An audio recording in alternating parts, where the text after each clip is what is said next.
Everybody, this is week 3 of Testimony Tuesday. If you haven't seen my last video, you should probably check those out before you come and watch this one because the storyline has been building up from a starting point. So today I'm going to talk about how I transitioned into my sophomore year when I transferred to the University of Florida. Before I transferred, I took a picture at the NCAA championships and I'm holding up 2 trophies. One is for the 400-meter hurdles and the other is for the 4x4. But in the background, if you look at the white tint, you can see that there is a Florida Gator flag blowing in the wind, and I didn't even notice this until months later when I actually decided that I was going to transfer to the University of Florida. When I got to UF, everything was running according to plan. I mean, it wasn't really hard for me to get adjusted because I'm from Florida, and besides that, I kind of already knew the team, so it was an easy move in for me. As far as practice goes, the training was going extremely well. I mean, I had been running really well in the fall training. I really felt like I was getting the endurance that I needed and also the speed, and I had no problems whatsoever at all because the previous year, my freshman year, was the first time I ever got an injury, and that was like a slight hamstring strain, but it wasn't like anything too serious that I wasn't going to come back from. But my sophomore year, we had testing before we go home on break, and it's like an all-out 300-meter test.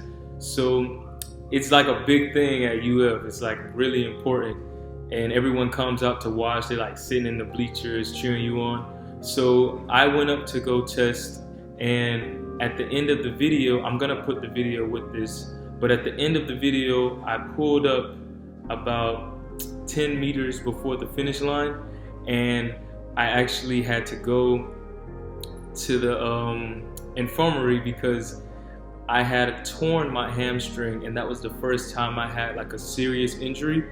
And this injury had me out for 6 months, and I had to get a PRP injection, and I couldn't even walk correctly, not jogging at all.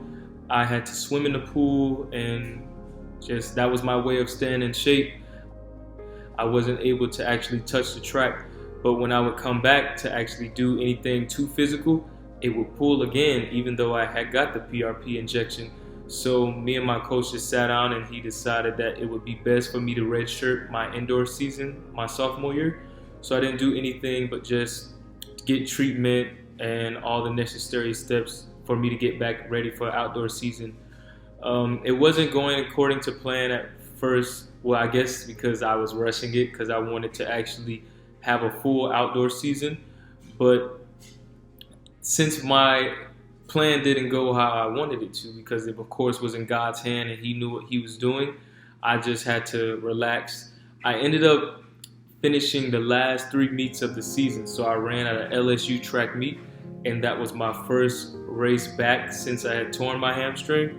And I mean, it went well for me to not be running all season. I ran like 52 low. It was not how I wanted it to be, but I mean, it's not bad considering that I was out all season. And then after I ran at that meet, I went to the SEC championships and I made the finals, and I got 1 point. I got 8th place. It was not a bad thing because how the season had gone. So I was happy with it, but at the same time, I knew that it was nowhere near my best. So I planned to come back to regionals to do even better. But besides that, we did win the SEC Outdoor Championships. Transitioning to regionals, I actually made the finals once again in regionals, and I missed the national championship by 1 spot. Yeah, so that one really killed me there. So it was just tough for me. I was running with kinesio tape like all over my hamstring because it would still hurt a lot to train. Actually, for me to get into my natural stride and actually sprint correctly, it wasn't working out. So I would run like kind of super high knee, like just was not comfortable at all. That's not usually how I ran. So it was just what I had to do so that way I could get back on the track. But this was actually necessary and good for me. This injury allowed me to get closer to God because that was my only way out. Because I was in such a low space, I would always cry and be sad when I was injured because I knew that I wasn't able to do what I loved. So I actually built a strong relationship with God, and that's the same year that my grandma told me that God spoke to her and told me to get a Living Bible. And as soon as she told me that, I went right to the Christian bookstore and bought me a Living Bible. The Living Bible is just like any other Holy Bible, besides it speaks in the terms that we do, so that way you can understand it a lot more clearly. It's like definitely an easy Bible to read without them speaking like thou shalt and things like that. Speaking in terms of how we should live our life and not talk back to our parents. Basically, all the right things that you should do. So that's what I used to have to read constantly all the time, Proverbs 10. And after doing so, I was at home for a while, just relaxing. It was summertime, my season was over. I didn't even go and try out for the World Championships team that year because I knew it wasn't going to go according to plan. So my coach thought it would be best for me to just sit home, get healed up, and get prepared for the next season. So it's getting close to me having to move out because my lease was about to be up. And this is the second time I actually experienced a supernatural experience. Yes. So this time I was laying in my bed and I was on my phone like any other regular night.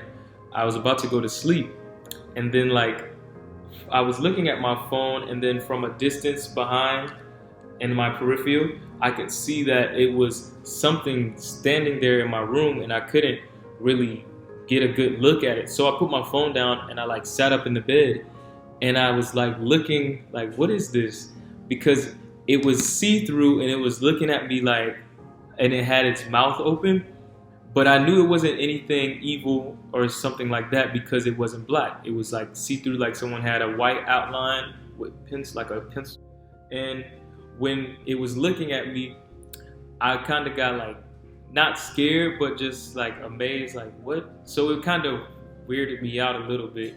And then I like flew back in the bed, and then I was just staring at it. And then I said the blood of Jesus because my grandma told me whenever you say that, you'll be covered and you have nothing to worry about.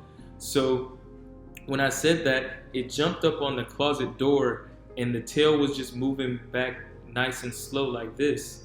And then after a while, it vanished.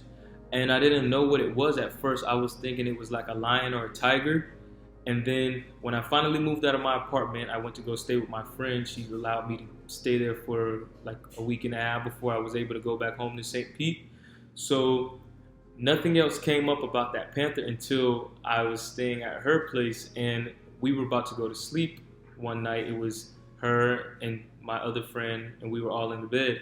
And I was laying on my side, and then like deep inside of my ear, I heard a loud roar. Like super loud, and I was the only one that heard it because when I yelled, I was like, the blood of Jesus. And my friends, they were like, what? And I was like, nothing, because I didn't want to freak them out, so I didn't tell them exactly what I heard until later on. But during that time, I just kept it to myself.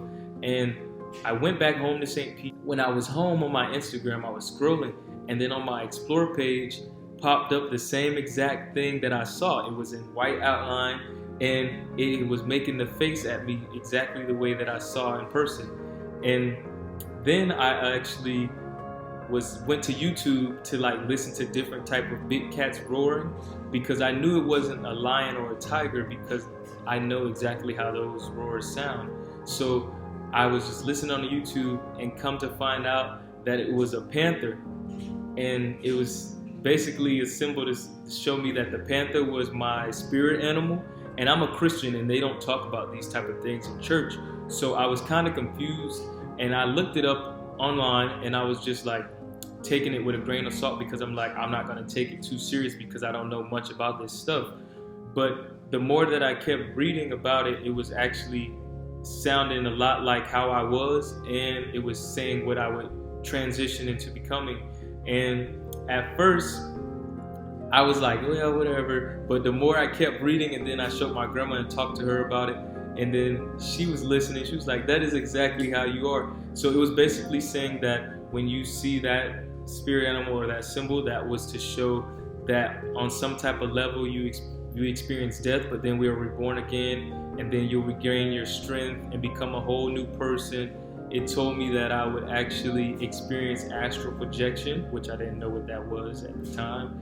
And it was saying I would become more spiritual and get a closer relationship with God. And it was just saying all these nice things about it. So it says, as a totem, Black Panther is very powerful. It has been used as a spiritual animal for centuries, and people always looked up to its strength and power. They also feared this beautiful animal because of its breathtaking appearance. As a totem, Black Panther represents strength. Just like in real life, people born under this totem are strong both physically and mentally. They give out the impression of stability to everyone around them, which makes them superior to others. There is something in the way they behave and the way they look that makes people afraid for their lives. They are also represent bravery. People born under this totem are extremely bold, and they are not afraid to go an extra mile when they want something. Just like in real life, people born under this totem are predators, and there are no other people who can stop them from getting what they need. Since they are so strong mentally and physically, there is nothing that can stop them in life. They guide themselves and they don't need nobody's advice. Relying on themselves is something they've learned in early age and something that is in their blood. They are also very intuitive. They can predict their opponent's next move and cut them short. Panthers in real life catch their prey with an ambush, and that is exactly how people born under this totem behave. People born under this totem also are very inspirational. They have the ability to inspire and make others think in ways they never did before. This ability comes from their true self. They spread out the aura of strength and power that makes others feel invincible when they are next to these people. The totem represents magic. There is something about its black fur that makes people be afraid and amazed at the same time. Panthers have been used as symbols of power for centuries, and their fur has been valued greatly. Darkness, that is their trademark.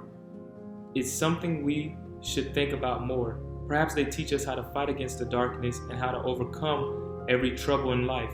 Their strength and focus leads them through life, without thinking twice about the next step. People born under this totem are protected with this totem, are very brave in a sense that they will go great lengths without being afraid of what is behind closed doors.